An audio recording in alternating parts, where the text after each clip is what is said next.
A single kilogram of Pacific Northwest cherries can sell for around $40 in a Tokyo department store, individually wrapped, arranged in a lacquered gift box like jewelry. The same fruit costs a fraction of that back home in Washington state, sold by the bag at a roadside stand. The gap is not marketing, it is time.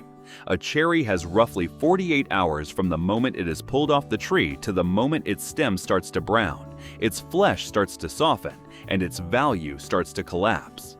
To close a 5,000-mile gap in less time than that, growers have built one of the most compressed cold chains in modern agriculture, and the entire multi-million-dollar export season rests on every single link in it holding every single day for about 6 weeks a year. There is no slack built into this system. There is only the clock and the fruit, and a supply chain engineered link by link to outrun biology itself. The bottleneck is biological, and it is unforgiving. Cherries are picked at their peak sugar and firmness, which means they are already living on borrowed time the moment they leave the branch. Unlike bananas or avocados, cherries do not keep ripening after harvest. There is no second chance to catch them at the right moment later. Whatever sugar and color the fruit has at the moment of picking is all it will ever have. Field heat, the residual warmth in the fruit from a summer orchard, accelerates decay by the hour, and any bruising from rough handling opens the skin to rot within days. Every cherry also carries a thin, waxy natural coating called bloom, a protective layer that helps seal in moisture and keep out decay-causing organisms, which is why most packing lines avoid washing fruit with water before it goes into cold storage. Wet fruit sitting in a chilled box is an invitation for mold, so cleaning is handled by air and brushes instead, preserving that fragile coating. Multiply all of this across an orchard producing hundreds of thousands of pounds a day, and you have a harvest window measured not in weeks, but in single-digit hours per lot, before quality starts to slide. A grower who misjudges the picking window by even a day can watch a premium block slide out of export grade entirely, destined for the domestic market at a fraction of the price it would have earned overseas. So growers meet biology with speed. Pickers hand harvest by the stem because a cherry pulled without its stem bruises and leaks, and a single crew can move through thousands of pounds of fruit in a shift, each cherry touched exactly once by a human hand, and never again. Full bins move directly from the orchard to hydrocooling stations, where cherries are chilled rapidly using near-freezing water rather than air, because water pulls heat out of fruit far faster than a cold room ever could, dropping the internal temperature from summer orchard heat down to near refrigeration in minutes rather than hours. That single step, sometimes called the first cold shock, is widely considered the most important few minutes in the entire supply chain, because every hour of delay before hydrocooling measurably shortens how long the fruit will hold up on the other side of the ocean. From the hydrocooler, cherries move onto packing lines where high-speed optical sorters, powered by cameras and machine vision, scan each fruit in milliseconds, grading for size, color, and surface defects, and diverting anything substandard before it ever reaches an export-grade box. Some facilities use small precision air-jet nozzles to physically knock a flawed cherry off the belt without slowing it down, sorting thousands of individual pieces of fruit per minute with no human hand touching a single one. Growers have also reshaped the orchard itself to serve this system. Instead of tall, sprawling trees, many premium blocks are trained onto wire trellises into flat, narrow fruiting walls, so pickers can move down a row without ladders and harvest a uniform wall of fruit at a predictable, faster rate, shaving precious minutes off every bin filled. Not all of that speed is aimed at the fresh export market. A meaningful share of the crop is diverted straight into individually quick-freezing tunnels, where cherries pass through air chilled to roughly -40 degrees, freezing each piece of fruit solid in minutes rather than hours, so the cherries stay loose and separate rather than fusing into a single block. Many packing operations run on an internal benchmark sometimes called the 6-hour rule. From the moment a cherry is picked to the moment it is sealed inside a finished export carton, the goal is to keep total handling time under 6 hours, because every additional hour outside refrigeration measurably shortens the fruit's usable life on the other end. Meeting that number requires robotic case packing arms that can build and seal a full pallet of cartons faster and more consistently than a human packing crew ever could, running continuously through the peak of the season. Then comes the true race against the clock. Export-grade cherries are packed into cartons and moved straight into refrigerated trucks bound for cargo hubs like Seattle-Tacoma International Airport, where, during peak season, cargo carriers run a compressed, largely nocturnal operation sometimes called the night flight. Fruit picked one morning is hydro-cooled, sorted, and packed by afternoon, trucked to the airport by evening, and palletized overnight so it can be wheels up before dawn, riding in the belly of wide-body freighters across the Pacific. From the first cherry pulled off the branch to the moment the plane leaves the runway, the entire ground operation is often compressed into roughly 26 hours, leaving barely a day of margin before the fruit's 48-hour clock runs out entirely. Many premium shipments now travel with a small digital device sealed inside the container, sometimes called a cold chain sentinel, continuously logging temperature and humidity for the entire journey. A documented cold chain break, even for a few minutes, can trigger a rejected shipment before the container doors are even opened on the other end. So these loggers function less like a convenience and more like an insurance policy for a shipment worth tens of thousands of dollars. Japan is one of the most demanding destinations in the world for this trade. Cherries must clear a strict phytosanitary inspection regime on arrival, checked for pests before they are allowed to enter the market at all, adding another checkpoint into an already unforgiving window. From harvest to a Ginza display case, the entire journey is engineered to land inside roughly 30 to 48 hours, a timeline where a single delayed flight or a customs hold can turn a container of premium fruit into a write-off overnight. Not every cherry survives that gauntlet in good enough shape to sell whole, and the industry has built a second market around the fruit that doesn't make premium grade. Undersized or slightly blemished cherries are diverted into brining lines for maraschino production, pitted and frozen for juice concentrate and baking mixes, or pressed for cherry juice and dried snack products. Even the pits, ordinarily treated as pure waste, are increasingly collected and processed into byproducts like activated carbon filtration material and biomass fuel pellets, a small but growing example of a food system that has learned to extract value from nearly every fragment of the harvest. It is the same logic seen across the produce industry. Cosmetic imperfection does not mean the fruit is worthless. It means the fruit gets rerouted into a lower margin, higher volume channel instead of the trash. Quality control runs in parallel with all of it.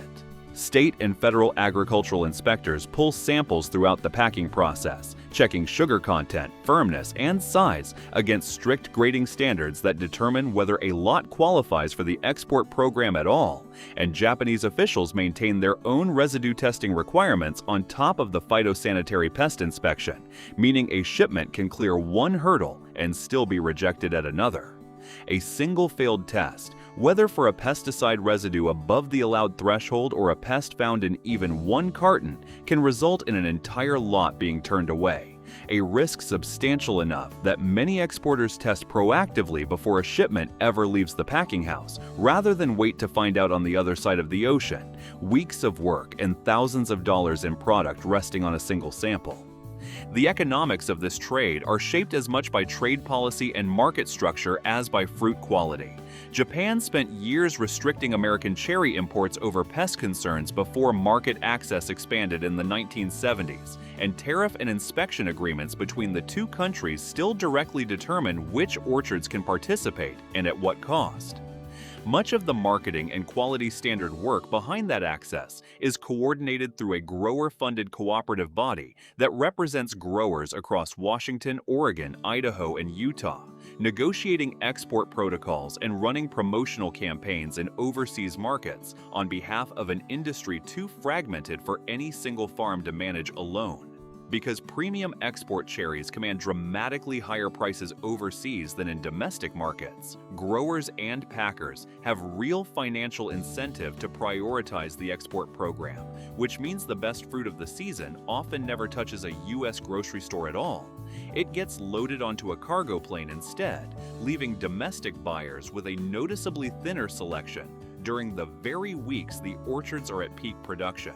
This entire relationship with Japan did not happen overnight. It was built over decades of trade negotiation and airline logistics investment.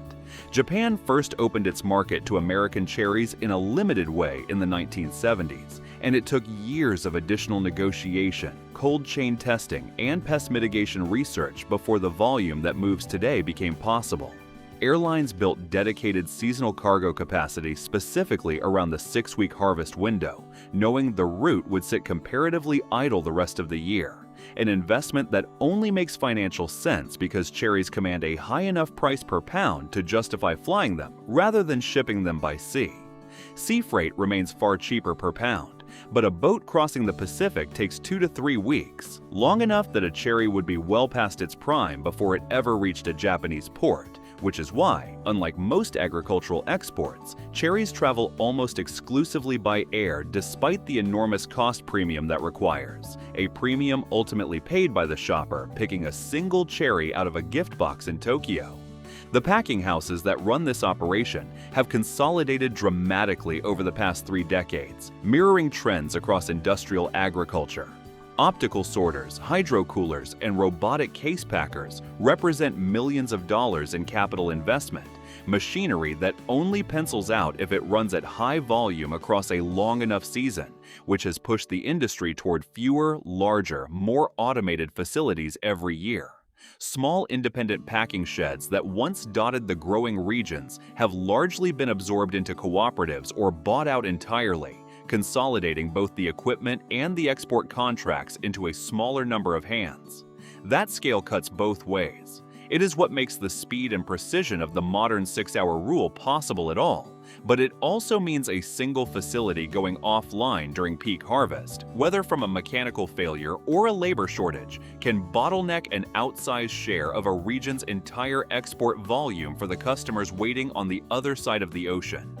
Labor is the other pressure point, and it sits underneath every part of this system that speed and technology cannot fully replace.